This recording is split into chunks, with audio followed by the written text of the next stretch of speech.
दोस्तों, ये तो हम सभी लोग जानते हैं कि यूनिवर्स में लाइट की स्पीड सबसे तेज है। जितनी तेजी से लाइट डिस्टेंस ट्रेवल करती है, माना जाता है कि कोई और पार्टिकल उस रफ्तार तक पहुंच भी नहीं सकती। आज के इस मॉडर्न टाइम में हम सभी को पता है कि लाइट 1 सेकेंड में 3 लाख किलोमीटर तक ट्रेवल करती है और महज 2.5 सेकेंड में पृथ्वी से चंद्रमा और 8 मिनट 20 सेकेंड में सूरज तक ट्रेवल कर लेती है। परंतु दोस्तों, आपने कभी ऐसा सोचा है कि आखिर इतनी फास्ट ट्रेवल करने वाली इस लाइट को हमने कैसे मेजर किया होगा, या फिर इसकी वैल्यू को किसने बताया?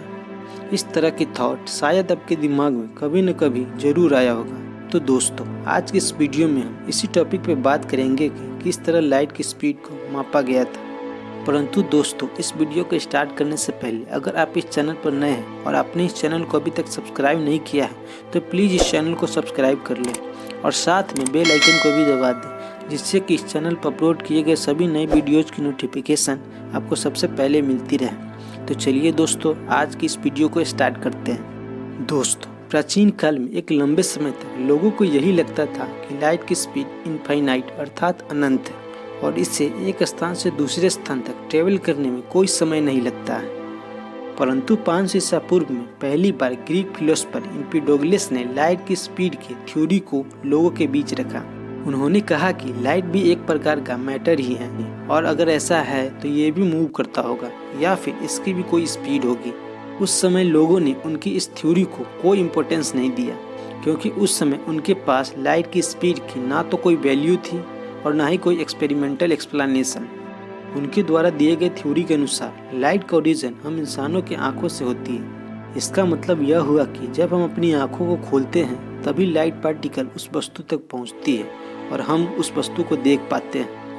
दोस्तों, मैं आपको बताता चलूं कि हमारे प्राचीन काल के कुछ ग्रंथों जैसे कि ऋग्वेद में भी लाइट की स्पीड के बारे में विवरण किया गया। खैर, अभी भी हमारी नॉलेज लाइट के बारे में कुछ खास नहीं थी। दोस्तों, समय बीतता गया और फिर सन 1031 में एक अरब के मैथमेटिशियन हसन इब्न अल हैथम, इन्होंने जो अपनी लाइट की थ्योरी दी थी, इसमें उन्होंने कहा था कि जब हम किसी ऑब्जेक्ट को देखते हैं तो लाइट उस ऑब्जेक्ट तक हमारी आंखों से नहीं जाती है, बल्कि उस ऑब्जेक्ट से टकराकर हमारी आंखों तक आती है। इसका मतलब ये हुआ कि लाइट भी ट्रेवल करती होगी और इसका भी कोई स्पीड या वेलोसिटी होगा। दोस्तों, अभी तक हमें लाइट की कोई वैल्यू तो नहीं मिली थी, परंतु शायद उस समय तक इंसानों को ये समझ में आ गया था कि लाइट की स्पीड इनफाइनाइट नहीं होती है और इसका भी कोई वैल्यू जरूर होता होगा।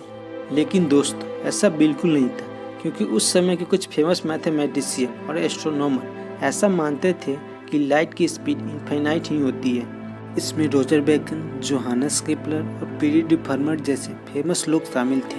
इनका मानना था कि यदि हम लाइट की स्पीड को फाइनाइट मान लेते हैं तो पहले की दी गई सारी फिलॉसफी और थ्योरी गलत साबित हो जाएगी। लेकिन दोस्तों, वे लोग शायद ये कहाँ जानते थे कि आगे चलकर हम लाइट की स्पीड को गणितीय तौर पर साबित करने वाले हैं।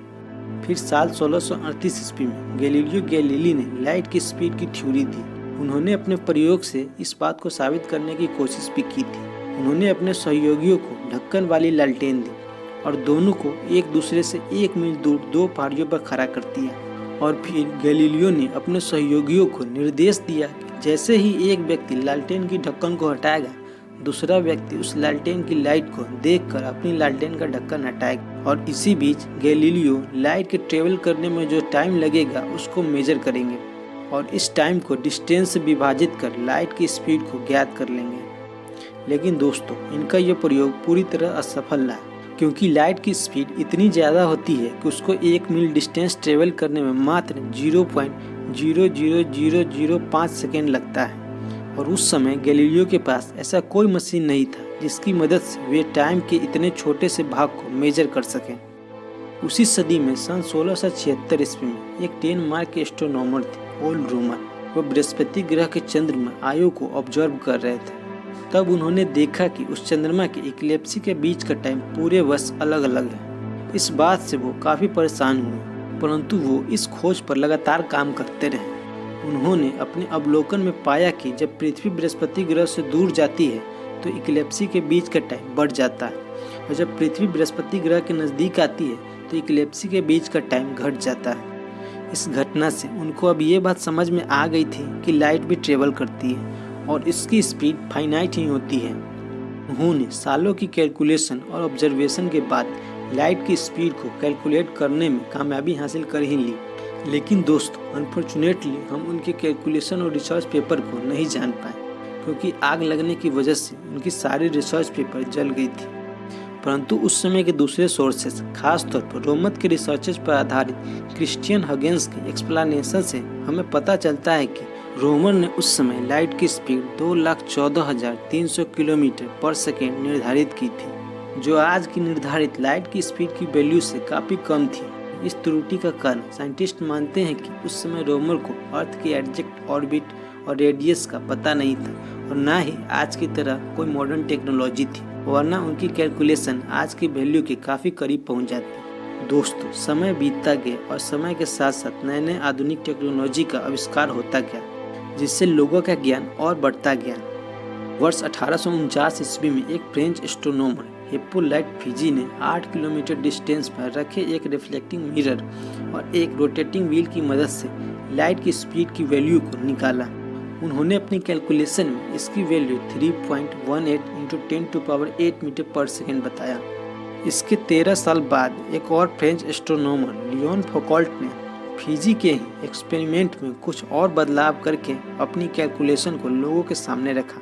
उन्होंने अपनी कैलकुलेशन में लाइट की स्पीड की वैल्यू को 2.98 × 10⁸ मीटर पर सेकेंड बताया।